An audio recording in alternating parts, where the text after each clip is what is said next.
Well, hello, my friends. I appreciate you joining us again today. Yesterday, I had Reverend Jim Hardesty with me, and today I've got his dad, Brother Chuck Hardesty, and it's so good to be with him. And we're here at a place called Yoda's. Is Yep. it Yoda's? And It's on the other side of Vanceboro. okay, it's near Vanceboro, and it's a Mennonite community. And I tell you what, they got a great restaurant here. If you're ever over in this area, we had a wonderful time. I just wanted to start before I let Brother Hardesty share with you a testimony that I heard him share. Brother Hardesty is he's an incredible man. I'm gonna tell you, he don't want me to talk to you about this, but I said I got to. This man is an incredible man. He is almost 80 years old. And still in full-time ministry, pastoring. In fact, on Sunday mornings, he gets up every Sunday morning at 3 o'clock in the morning. He preaches twice on Sunday morning service, but he stays at church all day and there for Sunday night. And he's got some great helpers and sons with him helping him, but I tell you what, he's got a lot of stamina. And he was in the military. He served 2 tours in Vietnam, is that right? And you were in the Air Force, correct? And one thing I learned today I didn't know before, but he used to box. He was a boxer. And what did you tell me that boxing helped you? It was something you said today. Yeah, what it was that you learn in boxing that even though you're out talented, out gifted, all of that, you just, if you stay with it, don't give up. You don't give up. You just keep punching. Yes, and that's what. Keep moving. Oh, keep moving. Keep moving. Well, it's hard to hit a moving target. There you go. It's hard to hit a moving target. Well, you know that's what he's doing.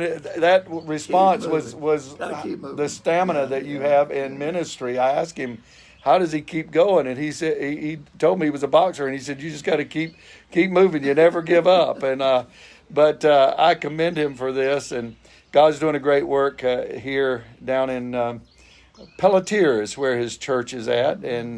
But he was sharing with me earlier today a testimony, an incredible testimony of how God met a financial need for their church. And Brother Hardesty, I want you to share what you were building and the what led up to this miracle. Would you just share it with the people? Well, we had built the first section and the sanctuary and all that, needing an educational building put on, and felt like the Lord had said, do not borrow any money, do it cash. And so for about a year, we've been trying to raise money, and just had got within $10,000 in the board, in a board meeting. It was coming up date for the building to come, and we'd already got it set on order from Gastonia. And I just felt like the Lord had said, you do it by cash. And it was $10,000 short. The board said, look, we need to get a line of credit to cover that other $10,000, so we'll have it when the truck comes with the building and all the erection crew, so we'll have the money there. I said, no, we're not going to borrow no money. We're not going to take out a line of credit. And the board was kind of pushing that. And I said, no, we got one plan, plan A, and that's God's going to provide it. And so I remember the Sunday before the builder was to come on Tuesday, we denied the $10,000. And coming across the bridge from eating a little restaurant in Swansboro, my wife said, aren't you kind of concerned about this? I said, I should be, but I'm not. I just feel like God is going to provide it. Don't know how, but because it seemed like everything had just stopped dead for just a couple months. We hadn't really gotten anywhere on it.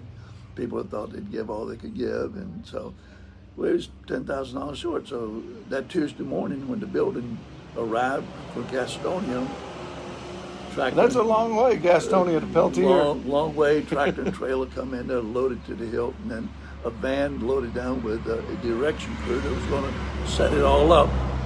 And so when the driver pulled up, said, okay, Pastor, let's get the paperwork done, give me the check, and we'll get started unloading. We got a forklift here and everything. And I said, well, I have to tell you, I'm $10,000 short. I says, I thought the Lord was going to have it all here by today, and I was just trusting him. He said he was going to take care of it. And the driver got upset. He said, we've come all the way down from Gastonia. I've got all these men here, and you're $10,000 short. So, Pastor, I don't know what kind of faith you got. I don't know how this operates with you, but I can tell you we work on cash. You're supposed to have $10,000. And the world don't understand our faith, do they? No. And so he goes into church and says, I need to call the corporate office because we got a big problem. He goes in and calls the corporate office, and the man that we dealt with on the first building and it also was dealing with us on the second phase. And when he got on the phone, he really got upset when he found out that was $10,000. So he reminded me of the contract. He reminded me of a lot of things. And I was very upset that we didn't have all the money to put in the check for pay the entirety of the building. And so he put me on hold for a little bit, came back. He said, I'll tell you what I'm going to do, preacher. I'm going to give you 30 days. If you don't have that money within this office within 30 days, you're not going to like what's going to happen. You're not going to like what's going to take place after that. And I said, okay, that's fine. You go ahead and do what you got to do. I said, I told you I was just trusting the Lord. Well, that night we was in a revival. They'd already unloaded the building that morning and started putting things up, structure. It was in a revival. And that night, first right off, we had two ladies. One was 80 years old, one 85, Sarah, and was 85 years old, preached in Reeboks. The teenagers loved her, just powerful. And so Joe, who was part of that team, stood up and she says, now, understand the pastor's got a problem. He needs $10,000. We're getting ready to raise that money right now. And I said, I'm going to give the first 1,000. This is the evangelist. Evangelist? Yeah. One of the ladies? Yeah. So an 80-year-old woman? Yeah, 80-year-old. So I'm going to give the first 1,000. Well, the 85 years old, well, you're not going to outgive me. I'll give 1,000. And it started within, I would say, now, five. Both of those ladies? Yeah, both of those ladies. Each of them gave 1,000? Yeah, that's $2,000. Well, within about 5-6 minutes, all over the congregation, people said, I'll give 500. I'll give this. Now, remember, for a couple of months, I hadn't been able to get nothing. I mean, it was just dried up. Wow. And so within about 6 minutes, here the money started. People I have never seen before, have never seen again, was given $500,000. Within about 6 minutes, money was coming in from everywhere. They took up the offering. And about 10:30 that night, when the revival closed out, one of my board members come to me and said, Pastor, says, you've got your $10,000 and it's only 10:30. God's still on time. Praise God. It was almost midnight, but he kept his promise that you had your $10,000. Well, what happened out of that is the corporate office, when they heard that story, found out that, and I sent the check-in that very next morning, it just absolutely, it broke that office up there, just began to almost revival in that office. And then among the crew, two of the guys that had been out of church, was raised in church, said, I need to get back to church. They began to touch them. That was a powerful week for them as they put that building up.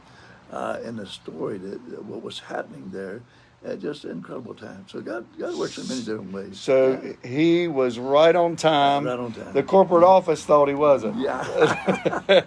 But God used the miracle he also did. to minister to them. Yes, he did. Wow. Yes, he did. Well, you know what, Brother Hardesty, that's just a reminder that God will supply our need. Every time. And Every according time. to his riches and glory. And Every time. and when we think he's late, he's always on Yeah, time. Always on time. If you're watching today and you are maybe having some troubles and issues in finances or maybe physically, whatever it may be, our God is able and he's always on time. Thank you, Brother Hardesty. But let me tell you one thing. Okay, sure. I heard years ago Dan Betzer Uh-huh. say when he got low in finances, he took on another missionary. Wow. We have practiced that.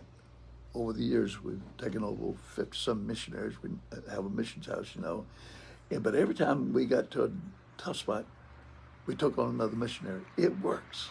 I heard a friend of mine, a missionary friend of mine, James Dodd, when he pastored, he told me this, if I'm not mistaken, it was him, that when their general fund was down to zero, he would always write a check to missions. Yep. Because God would always honor that. Absolutely. I tell you what. Well, listen, we thank you for joining us again today, and also, Brother Hardesty, thank you for joining us, and we look forward to the rest of the week in the presence of the Lord at your church. Amen. God bless you. We'll see you again tomorrow. Bye-bye.